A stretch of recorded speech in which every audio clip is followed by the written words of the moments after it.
It's strange.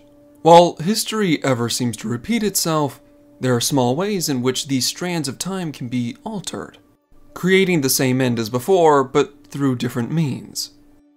Yet, in spite of all this, there are those who dare to hope that our world can be better, that the past can indeed be learned from, and while not perfect, still grasp at a brighter tomorrow.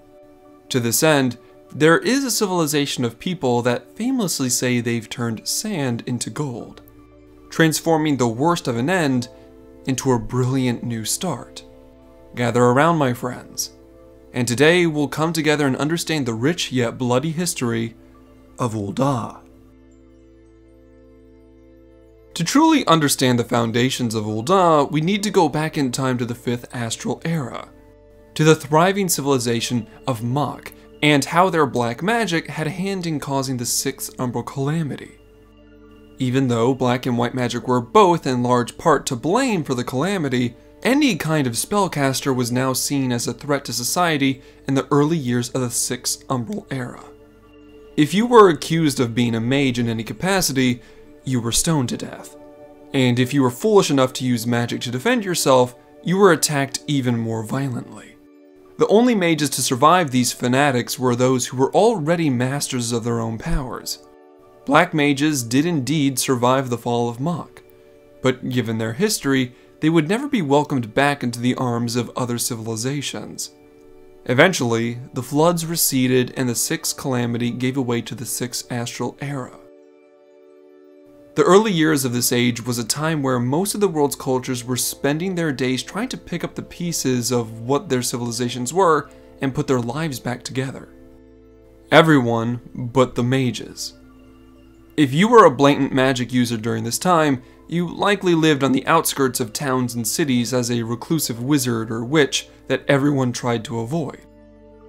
But time has a strange way of wearing down even the most potent of grudges, and this was no exception.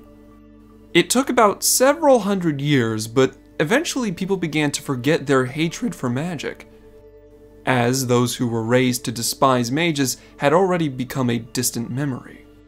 Now that magic was no longer as vilified as it was before, the Lullafellan descendants of the once great black mages did indeed start to come together again once more.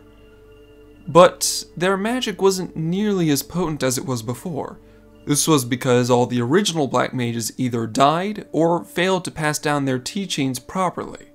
What magic these descendants were left with was a shadow of its true power, but they were still mighty in their own right.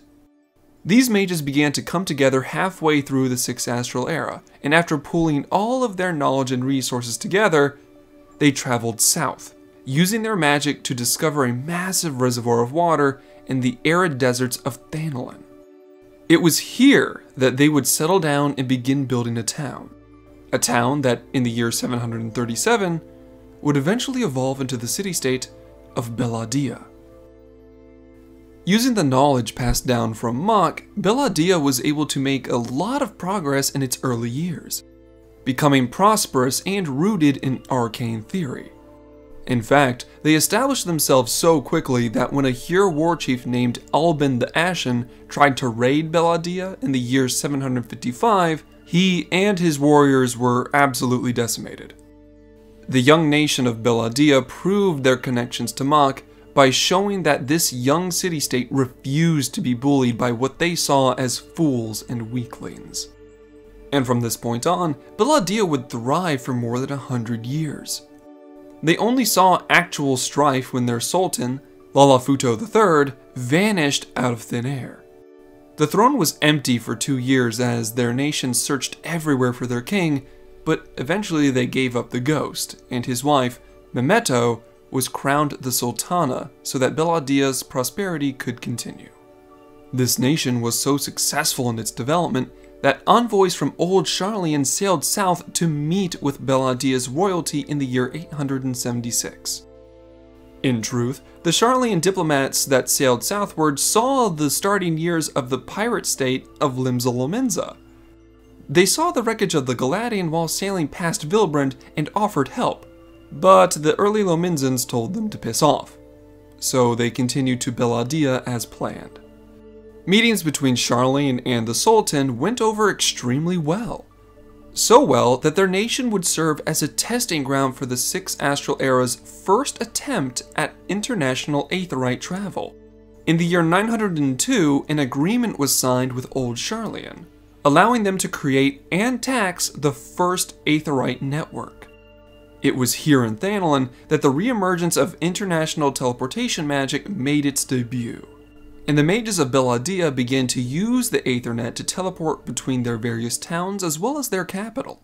Both nations saw this as a resounding success, which would eventually see Sharlayan attempting to create a wider aethernet across the entire world, leading to the current presence of massive aetherite crystals we see today. But like clockwork, all good things must come to an end. Greed, arrogance, and pride finds ways to seed itself in the hearts of weak men, and the royalty of Belah was no exception. In the year 964, the current sultan of their nation fell horribly ill and was confined to his sickbed. The sultan had twin sons, Sasagan and Sasawetu. When their father was standing at death's door, they didn't even lament their father's sickness. Instead, they began to argue, debate, and eventually fight over who was to be heir to the throne. Their father didn't or couldn't make a decisive choice because of his illness. In less than a year, this sibling quarrel exploded into a full-blown civil war. Their father hadn't even died yet, and they were willing to kill each other for the throne. But death did indeed rear its head. Both sons began to rally their most loyal warriors to fight on their behalf, using ambush tactics to try and get the upper hand on the other. Sasawetu even tried to use the aetherite crystals to teleport hundreds of soldiers across Thanalan at once. After learning what his brother was doing, Sasagan retaliated by destroying the aetherite crystals and ruining the aethernet's stable connection. This caused approximately 800 of Sasawetu's soldiers to vanish into the ethereal current as their exit point was destroyed mid-teleport. This event would become the reason why many people refuse to travel via aetherite to this very day, the fear of getting their soul cast into the lifestream permanently. The fighting would continue until the Sultan died 1 year later in 965, which only made things worse.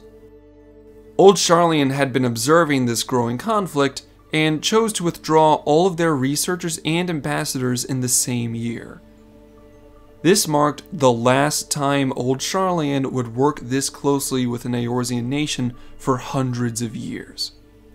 Over the next 4 years, this conflict would escalate into an absolute war of nations as the two brothers would create their own countries on the once prosperous lands of Belah. Sasawetu would create the nation of Ul'dah, whilst Sasagan would create the nation of Ul'dah.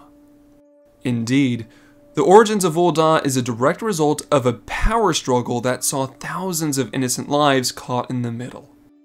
They used different settlements and towns within the once proud nation of Belah to mark their territory and divide the resources of their new nations.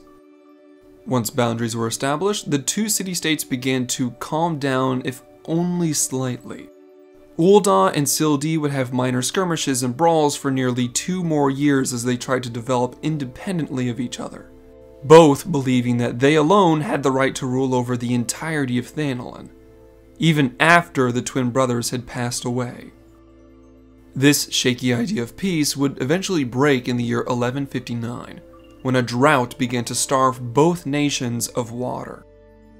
Sasawetu, the current sultan of Ul'dah, would use his resources to acquire more water for his nation. But this new source was actually the starting point of where most of Ul'dah's water was coming from.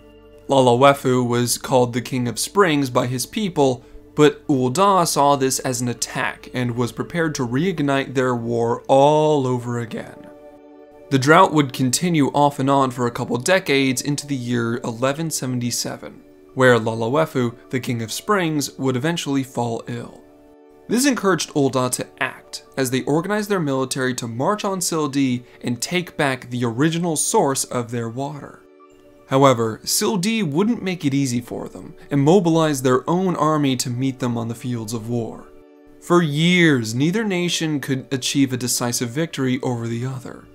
They gained and lost ground for 4 years until Ul'dah decided to finally play dirty. In the year 1181, the thaumaturges of Ul'dah created a despicable weapon in the form of a magic powder called Traitor's Spurn. This powder had the arcane property of stimulating corpses with aether. In short, it created undead. Ul'dah shamelessly catapulted entire sacks of this powder into the territories and capital of Sildee. And what followed next was nothing short of a living nightmare. The dead within Sildee began to rise, attacking friends, family, and strangers, killing them, which gave the powder a chance to turn those victims into even more undead. The entire nation of Sildee screamed in anguish as they were made to experience something that many people thought was limited to the 7 hells themselves. This tactic was an absolute victory for Ul'dah, but at the cost of all the innocent lives in Sildee. No man, woman, or child was spared, leaving nothing but uncontrollable zombies and undead shambling through the streets of the now undead nation of Sildee. Knowing how bad this would look on him, the current leader of Ul'dah, Sasagan ul-Sisigan III, tried to spread false propaganda that Sildee did this to themselves. That it was a weapon of mass destruction that they unwittingly released in their own borders. To that end, he ordered the immortal flames to march into the now undead capital and purge it of the undead. But as you can see, this attempt at washing the blood from his hands failed, and Ul'dah is forever stained by this act of unforgivable cruelty. In fact, the undead that still wander the deserts of Thanalan in our current age are a lasting consequence of Ul'dah's genocide. With Sildee destroyed completely and no survivors to expose Ul'dah for its madness, Sasagan III united the entirety of Thanalan under the banner of Ul'dah, allowing them to move their focus from war and conflict to trade and development. To this end, Ul'dah began to do open trade with the now established nation of Limsa in the 1190s. This established trade relations with the Near East and Thavnair, laying the groundwork for Ul'dah's strong mercantile presence. Sasagan III's time of great trade would only last for 40 years though. In the year 1224, a Hur of noble blood named Baldurf Thorne discovered the truth behind Sildee's demise and exposed the Sultan. Sasagan was outraged at this betrayal and called for Baldurf's execution.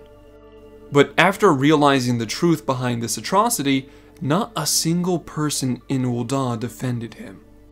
The people had unanimously decided to take all of the power from this crazed ruler, dragging him kicking and screaming into the deepest dungeons of the Marasaja pit.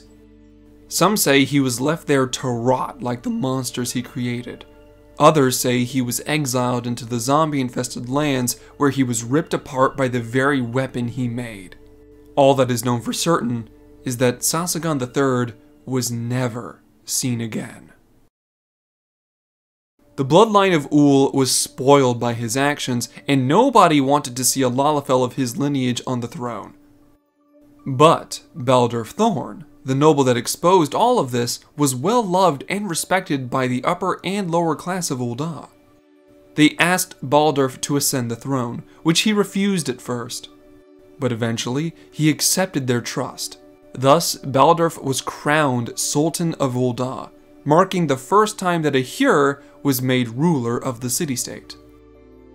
However, he stipulated that he and his descendants would only rule the nation of Ul'dah until it was stable and respectable. This began an age known as the Thorn Dynasty. And this was actually a great time of reformation for Ul'dah.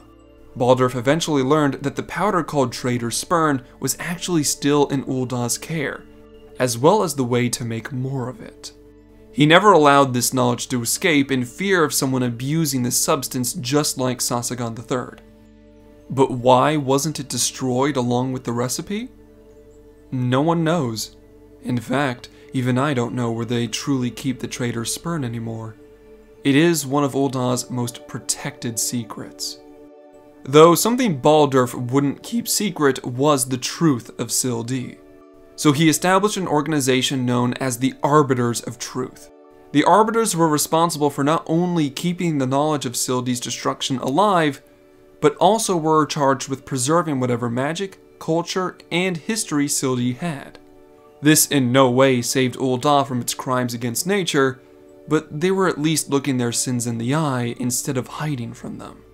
Many years would pass, and a descendant named Baldric Thorn would eventually assume the throne.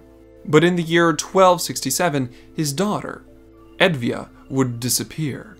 Crestfallen, he ordered the Sultan sworn to scour Thanalan in search of his missing daughter. They eventually did find the missing princess, but only because of a little girl of low birth. The Sultan was so moved by the selflessness of this young woman that he declared that the day she helped find the missing princess would be known as Little Lady's Day, a holiday where the courage of young women would be celebrated, regardless of nobility.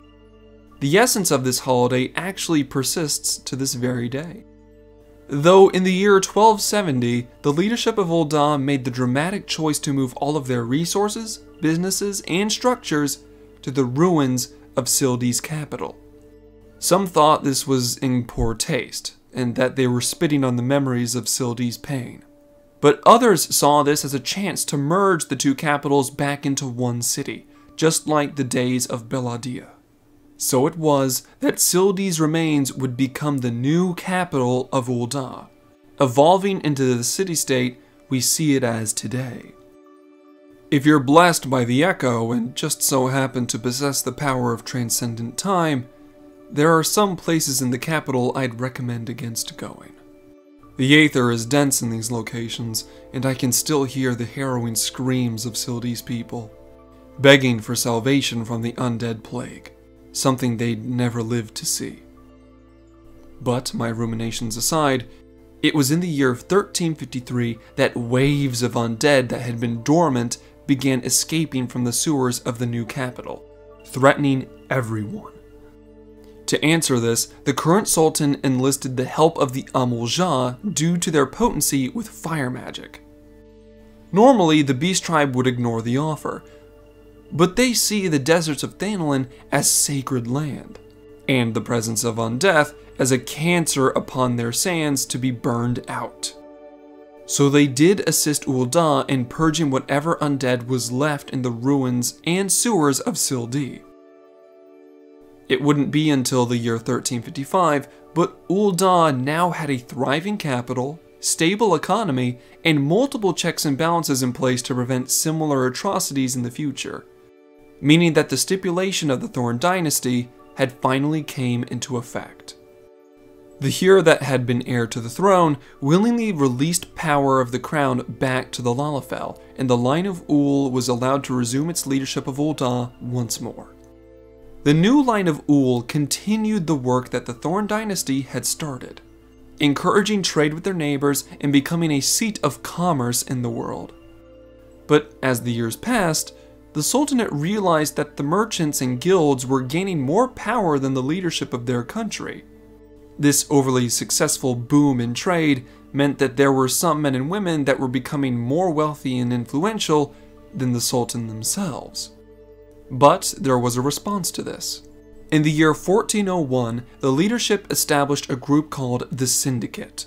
The Syndicate would be a group of 6 advisors to the crown, and these seats would only be filled by the most wealthy and influential people in Ul'dah, meaning that their continued prosperity would have to be Ul'dah's continued prosperity.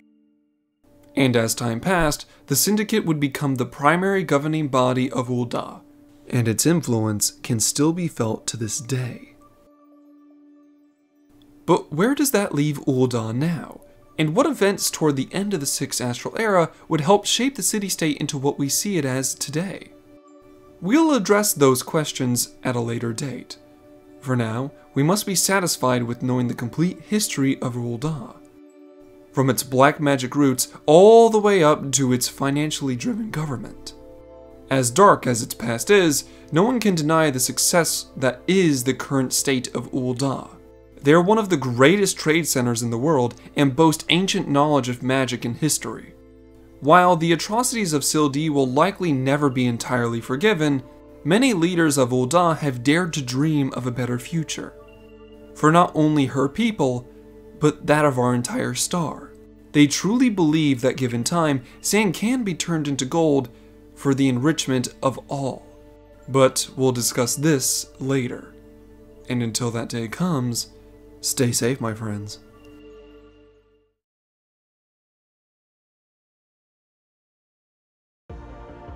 If you like this video, don't forget to like and subscribe.